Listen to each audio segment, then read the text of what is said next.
Calimera. Hoy es 7 de septiembre de 2020. No hay más que una piedad o una impiedad. Piedad en que todo tiene sentido o impiedad en que nada lo tiene.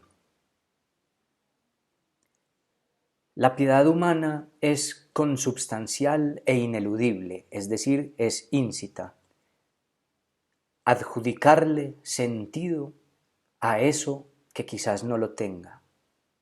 De hecho, para nosotros solo existe esa piedad. Es intrínseca, puesto que son las consecuencias, las potencias y los límites de ese delirio ineludible al que llamamos lenguaje, particularmente lenguaje humano, lenguaje metafórico. No hay más piedad, quiere decir que el ser humano es recibido en el sentido, en la fantasmagoría del orden, en el delirio de la consistencia, de la intención. Y solo desde ese sentido es posible, quizás para algunos que así lo deseen, conjeturar que por fuera de ese sentido quizás no haya tal intención, tal orden, tal metáfora. Y a eso muchos autores lo han llamado lo absurdo, lo insensato, o puede llamársele también lo inconsiderado. Inconsiderado de metáfora, inconsiderado de uniones y de cortes que nosotros hacemos. La fe, que viene a ser fe en el sentido, no sería más que presumir que incluso por fuera de nosotros, eso que hemos dado en llamar cosmos o universo, también tiene todos los atributos de sentido. La impiedad sería percatarse desde ese sentido de la conjetura de que quizás por fuera de nosotros no existen tales condiciones. La piedad sería o constituiría entonces una universalidad de los atributos humanos en lo incluso allende lo humano. La impiedad consistiría en la justipreciación de que el delirio humano solamente es humano.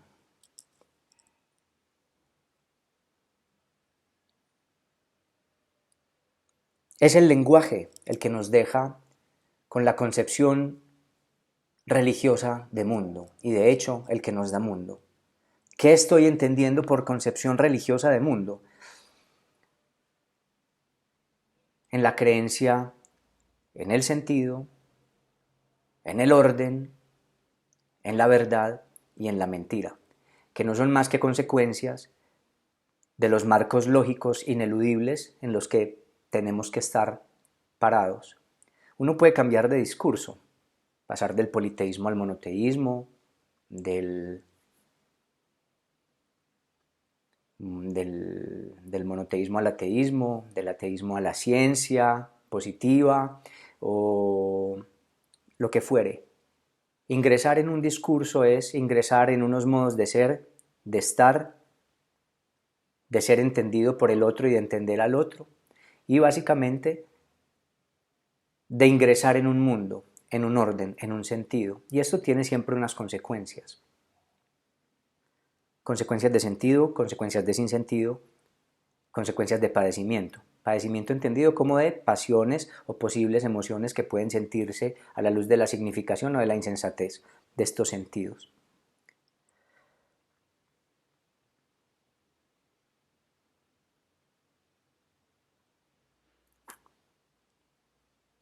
Que eso que llamamos materia inerte y eso que llamamos materia viva,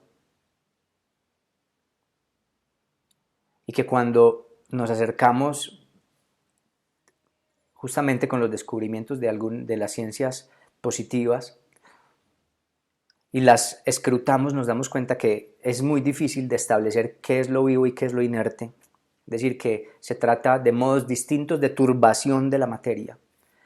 Y percatarnos de que esa materia puede tener alguna intención de acuerdo a cómo esté turbada. Algunos, desde su piedad, suponen que allí hay una intención inteligente, una pronoia, una providencia, es decir, una intención de sentido, y otro simplemente un mero azar.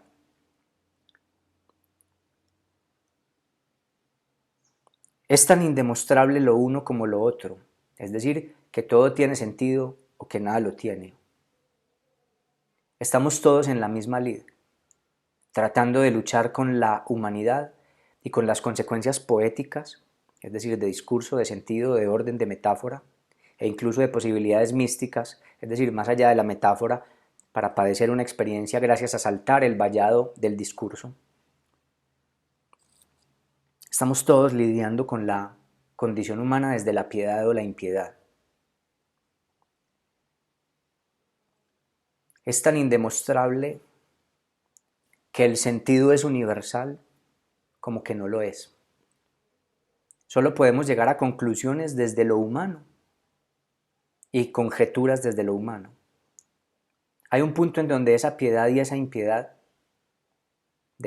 cuando hablo de piedad y piedad no solamente quiero que se me entienda en términos de dioses o de religiones como instituciones, sino que cuando yo hablo de religión quiero decir consecuencias en las que nos deja el lenguaje, o la dimensión religiosa en la que nos deja el lenguaje, que quiere decir presumir un sentido, presumir un orden y tener afectaciones o padecimientos de verdad y mentira de acuerdo a esos marcos lógicos en los que uno puede ubicarse. Es decir, que el lenguaje es justamente el que hace que los seres humanos pensemos religiosamente, es decir, pensemos en términos de verdad, sentido y padecimiento. Por eso incluso la ciencia en ese sentido, tal como lo estoy explicando, tiene unas consecuencias religiosas. ¿En qué sentido consecuencias religiosas? No estoy hablando de trascendencias ni de dioses, estoy hablando de consecuencias de verdad, consecuencias de mentira, consecuencias de sentido.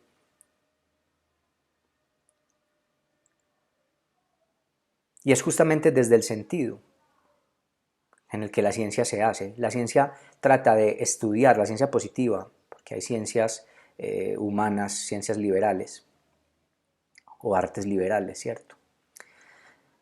La ciencia positiva intenta, digamos, mirar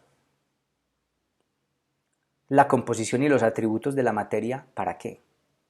No solamente para entender qué es, que ya la pregunta por el qué es una pregunta filosófica humanística, sino para entender sé como humano ante lo que se descubre o lo que se conjetura de la cosa observada. En últimas, toda observación, a través de cualquier método, cualquier prisma discursivo, no es solamente un qué es eso, sino cómo quedo yo ante eso que he descubierto. Por eso, en últimas, la ciencia es un intento por metaforizar la experiencia humana. No es un acto de desarraigar la condición humana, sino que es un acto de resignificar, repoetizar la condición humana. La ciencia tiene los mismos objetivos últimos de la filosofía. De hecho, la ciencia es hija de la filosofía, por cuanto descubrir, por ejemplo, yo pues desde luego soy un lego en el asunto, pero todas las consecuencias de la cuántica, de los atributos de lo cuántico, o hablar de la astrofísica, es básicamente hablar de lo humano, pasado a través de lo entendido. Es decir, para ver, entonces esto es el mundo, por lo tanto lo humano cambia de significación. Y lo mismo pasa con las experiencias místicas, con las experiencias religiosas, ahora sí entendidas desde las instituciones religiosas. Son modos de ver el mundo que tienen consecuencias diferentes. El problema no son necesariamente los modos de ubicarse piamente en el mundo o impíamente en el mundo. Asunto que es inevitable para lo humano. El problema es el fanatismo, la hostilidad y la inimicia, creyendo que el discurso que uno habita ha de ser el único y ha de ser el universal para todos. Ahí sí, un cientificista, por ejemplo, quien además habría entendido muy mal el concepto de lo que ciencia significa, que la ciencia siempre es diálogo, siempre es apertura, siempre es posibilidad de revisión, de retractación. Pero un cientificista que cree que solamente el método de la ciencia o el discurso que ese personaje particular habita debe ser la verdad única para lo humano, es actuar fanáticamente, es actuar hostilmente, de manera hostil. En últimas, el verdadero problema de lo humano es mirar cómo padecemos las consecuencias poéticas de los descubrimientos que hacemos y de las cavilaciones que hacemos, porque en últimas no se trata del descubrimiento per se, que es muy importante, sino de la significación que adquiere para nosotros, es decir, de la existencia que adquiere para nosotros tal descubrimiento, porque en últimas, como dice Nietzsche en Sobre la verdad y la mentira en sentido extramoral, la cosa en sí, digamos, siempre es un enigma para lo humano y apenas podemos arañar con nuestra comprensión algunos asuntos de la cosa en sí, que eso pues no es problema de este video, sino que en últimas la cosa en sí es siempre un enigma, es una conjetura. Más bien lo que habría que preguntarnos es que lo que existe es todo aquello que pase por el tamiz de la significación. Y eso es en últimas lo que logra cualquier descubrimiento científico, místico, religioso o filosófico. Alcanzar un nivel poético de significación. El problema no es si todo tiene sentido universal o no. El problema es no olvidar que somos seres lidiando con lo poético de la existencia, con sus consecuencias y límites y potencias poéticas o impías. Siempre desde el sentido, que eso genera una paradoja, que es la que llaman la paradoja del nihilismo. ¿Cómo puede el nihilismo decir siempre desde el sentido que no hay más sentido por fuera de lo humano o que lo absurdo existe, que tiene que ser justamente afirmado desde el sentido? Bueno, para mí no es una paradoja, porque es que es desde el lenguaje conjeturar que quizás haya algo más allá que los límites del lenguaje. Y guardar silencio, como hubiera dicho Wittgenstein. En últimas, guardar silencio no quiere decir no discutir más, no quiere decir no dialogar más, no pensarnos epistemológicamente más, no pensar nuestras ciencias, sino justamente guardar silencio quiere decir reconocer los límites del lenguaje, de lo que nos permite. ¿Qué es lo que nos permite? O una piedad o una conjetura de impiedad. Más allá de lo que el lenguaje nos permita para nosotros. Y claro, hay experiencias desde los sentidos, pero los sentidos también son límites. El hecho de que yo pueda ver algo no significa que vea la cosa tal como es, sino tal como los límites de mi cuerpo lo permiten. Eso no significa que sea falso, es atravesado por un velo, por un límite. Pero el que la luz hiera la pupila es poder conocer algo, no todo.